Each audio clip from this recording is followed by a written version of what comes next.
pedras, plantas, peixes, pássaros e pessoas. Cantata para voz, vento e viola, entremeada com passagens João Guimarães Rosa e outros viventes dos sertões, cerrados e gerais, para ser lida e tocada no encerramento do 10º Simpósio de Etnobiologia e Etnoecologia, celebrado em Montes Claros, nos sertões do norte de Minas Gerais, entre 22 e 26 de novembro de 2014, outono, quadro da Lua Nova. Vou lhe falar, lhe falo do sertão, do que não sei, um grande sertão, não sei. Ninguém ainda não sabe, só umas raríssimas pessoas, e só essas poucas veredas, veredazinhas. O que muito lhe agradeço é a fineza de sua atenção. Grande Sertão Veredas, página 48. 1. No tempo antes de agora. Quando aqui antes não havia nada, havia quase tudo. Havia o que entre cometas e trovoadas começou com fúrias a criar na terra o chão sobre o qual a vida veio. Foi aquele o tempo demorado dos sons sem as vozes, pois apenas no ventre e na pedra do planeta tudo eram ruídos das águas e dos fogos. A fornalha dos vulcões, os tremores das pedras ancestrais, o bramir dos mares de outros tempos, o voar dos ventos sobre as areias e o tempo. Os tambores ainda sem mãos das chuvas sem fim e a alquimia de murmúrios. Os primeiros brejos entrelaçava cadeias de carbono e fecundava no ventre da terra a semente mínima das primeiras vidas. Aquele foi o tempo em que, muito antes dos sons dos seres, a terra por toda parte soava sem cessar os ruídos sonoros de um mundo musical antes da vida. Qual é a fala do buriti? Qual a do pé de pé? Vieram então os seres que das águas e dos minerais da terra absorvem tudo o que precisam para serem seres da vida.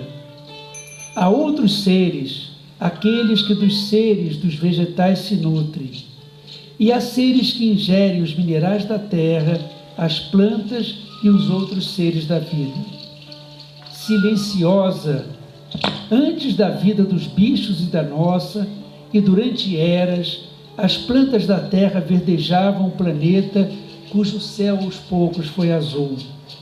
E em silêncio, há milênios como agora, as árvores e as ervas aprenderam a serem, entre as mudas falas, o mais sábio ser da vida. Segredos vegetais. Quanto haveremos de aprender quando, ao invés de apenas falarmos entre nós sobre as plantas, soubermos nos calar para ouvir a voz sem palavras das flores e dos frutos. Uma árvore cai com um grande estrondo, mas quem escuta a floresta crescer? Essas duas linhas são um provérbio do Senegal. Os sons das águas e dentro das águas.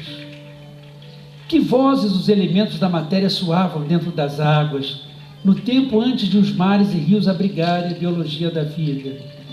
Fácil ouvir de longe o trovejar das altas cascatas e a bateria de águas sobre pedras das cachoeiras. Mas dentro das águas calmas dos remansos, do que veio a ser o rio Opará, que mínimas vozes antes das bactérias e dos pais dos primeiros peixes soariam que sons? Quais músicas cantariam ainda sem símbolos e sentidos? Silenciosas são as tartarugas, os tracajás, os jacarés e os peixes. Mas teriam sido seus ruídos sem música e sem palavras as primeiras falas de uma vida após as plantas e antes dos sáureos e dos pássaros. Pássaros e outros seres antes da palavra.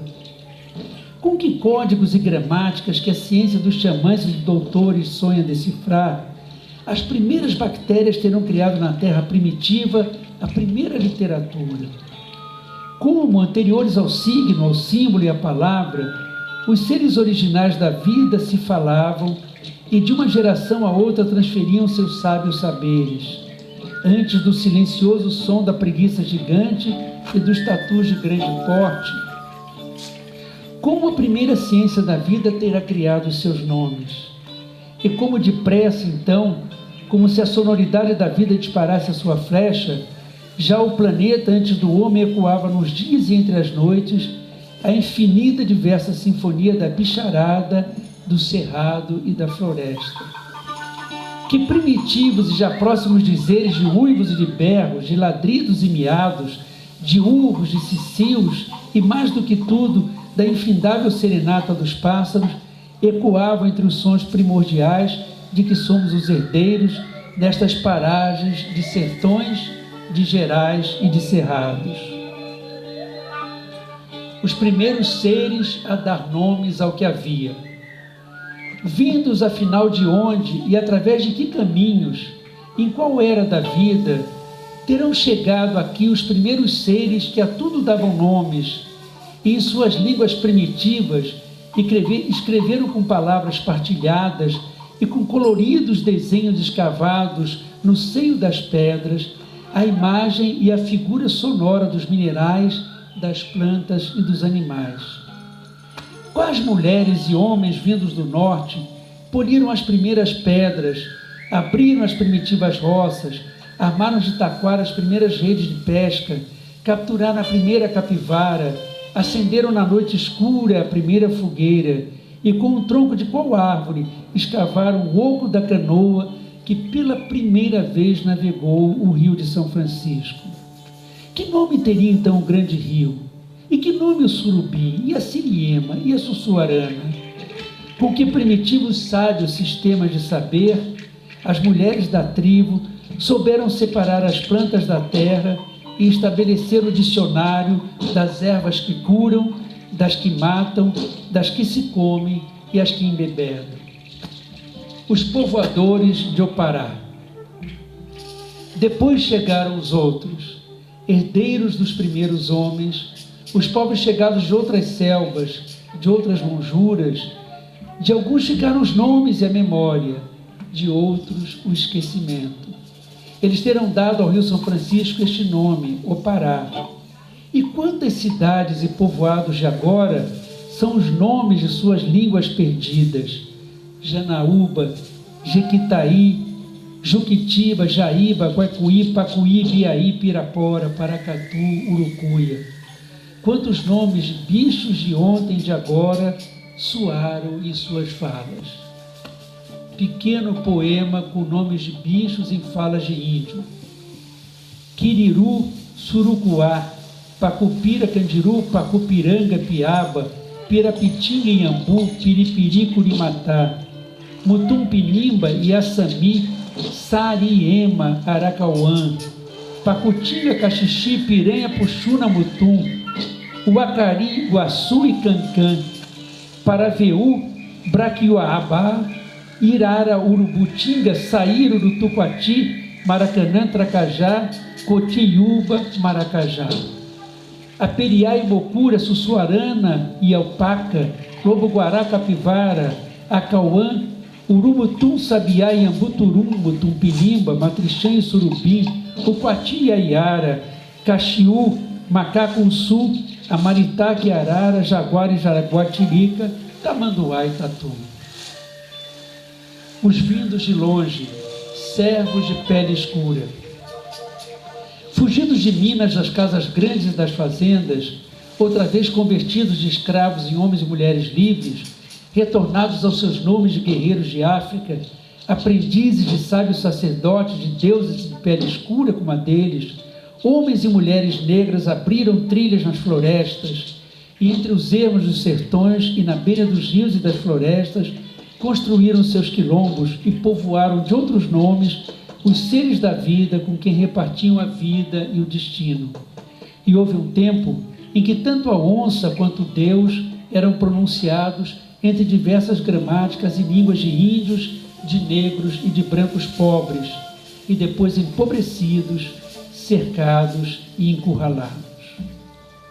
Gentes do rio e da terra. De acordo com o lugar onde plantavam as suas moradas e semeavam entre setembro e janeiro os grãos da vida, os povos da terra que chegados e das águas criaram os nomes de viventes dos sertões: beradeiros, barranqueiros, vazanteiros, ilheiros, veredeiros, chapadeiros, geralistas, gerazeiros, sertanejos, camponeses, lavradores, pescadores. E os unia a mesma sina de serem por toda parte os semeadores da vida, o dos filhos, o das roças de milho, o das pequenas comunidades tradicionais, que em pouca coisa tornava diferentes os chacriabás, os quilombolas e os camponeses, irmãos de sina que com diferentes gramáticas de saberes tiravam de raízes e frutos da natureza e dos grãos da roça o sustento da vida, e entre diferentes linguagens a tudo davam nomes. A chegada do estranho, seres de peles brancas. Um dia, muitos milhões de anos depois das águas e depois dos peixes e das aves, e centenas de milhares de anos depois da chegada dos primeiros humanos e depois dos povos indígenas, de iguais peles, cor da terra, eles chegaram. Montados em cavalos, senhores dos trovões de pólvora e papéis, mamelucos e brancos de peles de couro e chapéus, ao invés de cocares de penas na cabeça, eles pretenderam mudar a geografia dos dons da vida e o nome dos seus seres.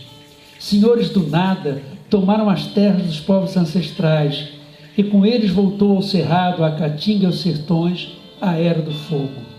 E a diversidade dos povos indígenas, eles deram um único nome, botocudos, e por anos a fio dedicaram-se a exterminá-los da terra que era deles. A poder de mortes derrubaram matas, secaram lagoas e desertaram a vida. E os que vieram do sul, senhores de terra roubada e de servos comprados, eles inventaram o ganho e o lucro, onde antes havia a troca e a partilha. E pela primeira vez as redes da ganância pescavam em excesso os filhotes dos peixes. E lá, onde por milhões de janeiros e julhos havia por toda parte a resistente e colorida multiforme vida do cerrado e do sertão, salpicado de veredas vegetantes, ninhos de vida e do afeto, eles derrubaram as árvores que guardam as aves da chuva, e entre raízes profundas as fazem descer ao coração da terra. Os outros, nós, e com estranhas palavras em latim, chegaram um dia de longe, vestidos de escuro e com estranhas lupas e outros aparatos, uma gente que ao Buriti, ao Piqui, ao Ipê, ao Baru e a Mangaba, começaram a dar outros complicados nomes de difíceis vozes, e sem cultivar a intimidade amorosa com que os povos da terra tratavam o arara, o cavalo, a flor do ipê e a tapioca, eles buscaram decifrar os segredos que a vida com afeto revelou aos sertanejos. Eles que deveriam ouvir a palavra do poeta Pablo Neruda: pergunta aos doutores se não te basta o vento. O silêncio dos senhores do deserto. E mal as últimas cinzas dos fogos que acendiam se apagavam como lágrimas de pó sobre o chão seco, os senhores do sul semeavam a soja e o eucalipto nos desertos que criavam. E no lugar onde as comunidades populares partilhavam os frutos da terra, a que deram 1000 nomes sábios e sonoros, eles expulsaram gentes e entre cercas povoaram de gado o vazio. E pelas estradas do sertão, ou entre a cerca e a beira do rio, camponeses sem a terra vagavam em meio a desertos verdes de uma ilusória vida. Eles, os camponeses que por gerações a fio, entre avós e netos, foram semeadores de roças de milho, mamão e melancia, de arroz, amendoim, feijão, fava, mandioca, inhame e algodão. E sob a terra onde ancestrais de índios negros e camponeses brancos, com as mãos em concha, colocavam as sementes da vida do povo, os senhores atiravam os pós de malditos nomes e os líquidos de seus venenos, plantadores da morte, senhores do ganho injusto, semeadores do deserto. Do chão do sertão vão sendo os pobres da terra expulsos a poder de enganos, e entre silêncios de pássaros e o rugir das máquinas, a vida que era viva começava a morrer a sua própria morte. Você olha esse mundo abaixo, que está destroçado aí na beira dessas veredas, onde tem água, tem bateria cozinhando carvão, aquela confusão toda. Você olha esse azul aí fora e para todo lado aqui o tanto de eucalipto que tem. Cobra, pode ter alguma dentro da reserva, mas dentro do eucalipto nem cobra não fica, nem cobra. Marimbondo, você pode andar o dia todo no eucalipto que você não encontra nenhum. Trecho de um depoimento de Manuelzão do André Quissé a mim em 1989. Repovoar estes sertões de vidas e de nomes sonoros. Povos indígenas, comunidades quilombolas, famílias camponesas, entre a cerca, um rio e a estrada, uma gente encurralada, perde os seus territórios, terra de seus ancestrais, veredas um dia verdes e as fontes das águas da vida. Terminada esta noite, amanhã nós retornaremos às nossas casas. Protegidas propriedades nossas nos esperam, e a elas cumpre voltar com a esperança de ali reencontrarmos tudo o que é nosso, tal como deixamos. A que moradas, de que lugares voltarão outros, eles, os que entre a pele escura, a mão calosa, a voz de quem sabe sofre o coração doído de esperar, não sabem se até quando terão ainda uma casa, uma roça de milho, uma comunidade, uma terra, um território.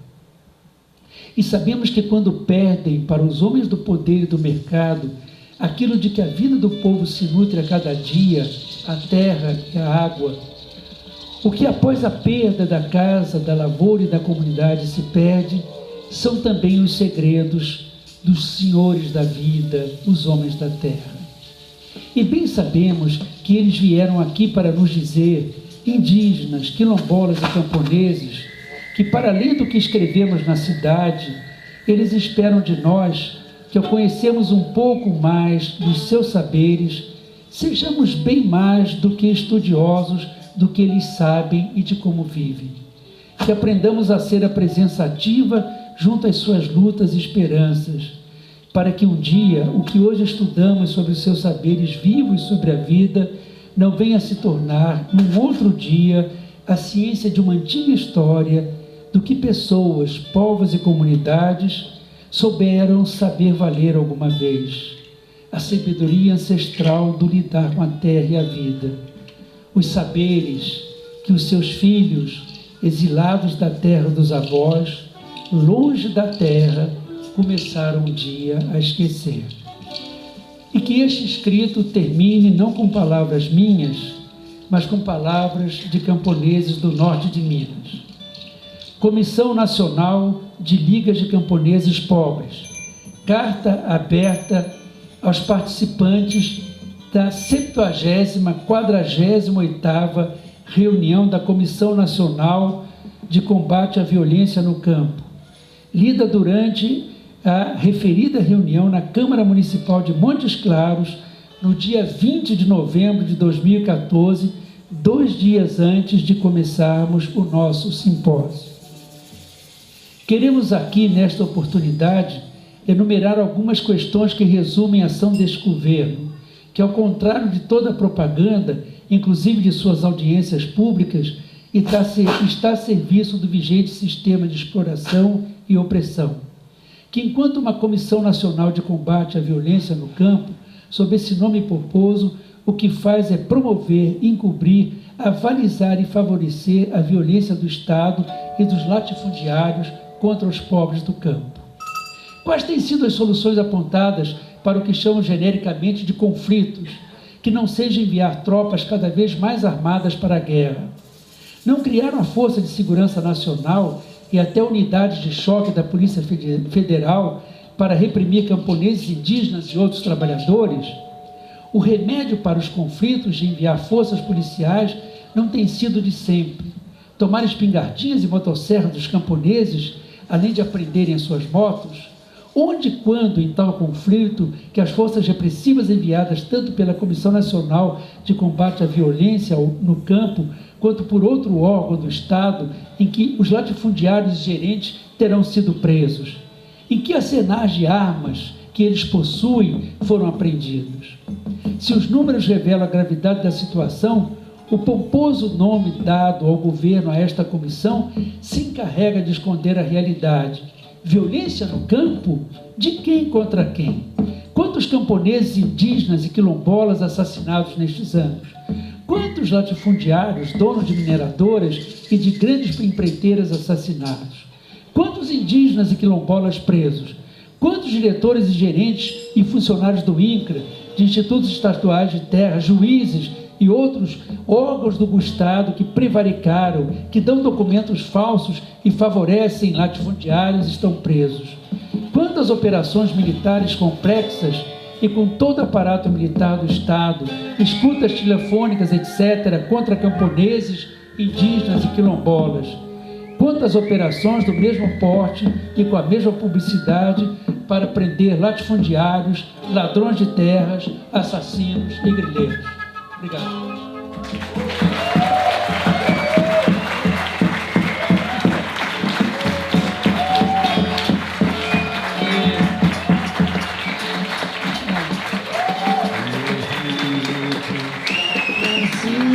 Nessa grande turvação, vim te dar um gole d'água e pedir sua atenção.